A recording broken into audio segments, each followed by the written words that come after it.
at an all-time low.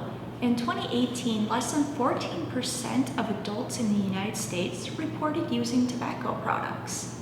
But there was once a time when tobacco was a significant part of the United States economy, and tobacco use just wasn't as stigmatized.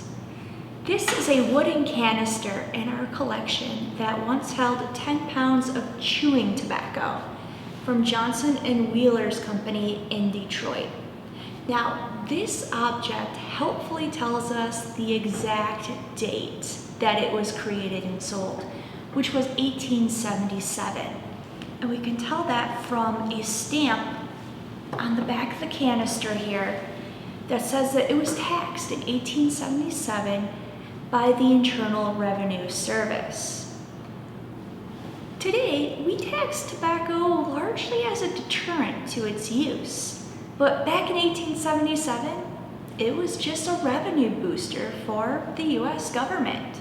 Tobacco was one of the first consumer goods taxed in what would become the United States. In 1790, the fledgling United States government first instituted a tax on tobacco, and it was federally mandated during the Civil War and afterwards, particularly during the rebuilding process after the Civil War, when the government needed all the money that it could get.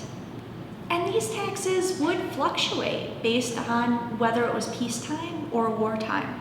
For example, in 1951, the federal tax on tobacco products went up 1 cent to help fund the Korean War. In the years of 1879 and 1880, just a few short years after this stamp was issued, the total amount of revenue collected by the IRS from tobacco products was $38.7 million out of a total $116.8 million.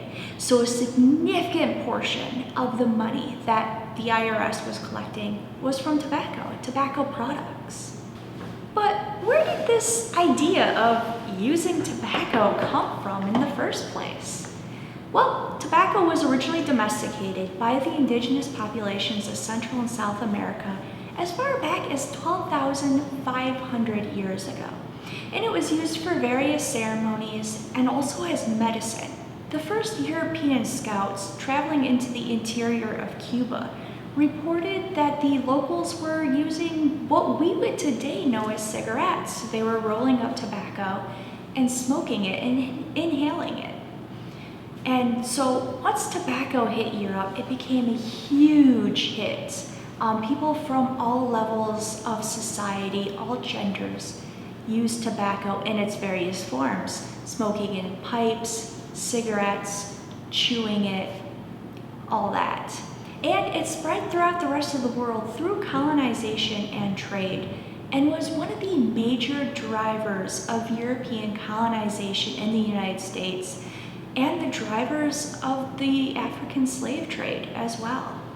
In the 1860s, in some parts of the US population, it was reported that tobacco use was almost universal amongst all classes, genders, and even ages. There were young kids reported using tobacco products. The beginning of the end for widespread tobacco use dates to the 1930s, when scientists started seeing an increase of lung cancers among individuals who used tobacco products. But it wasn't proven to be a direct link until the 1950s. And in the decades after that, methods and programs to trying to deter people from taking up tobacco use or quitting picked up and led us to our situation today.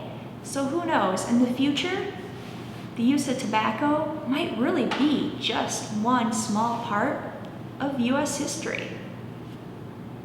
Thank you so much for watching this artifact short, and we'll see you next time here at the Birmingham Museum.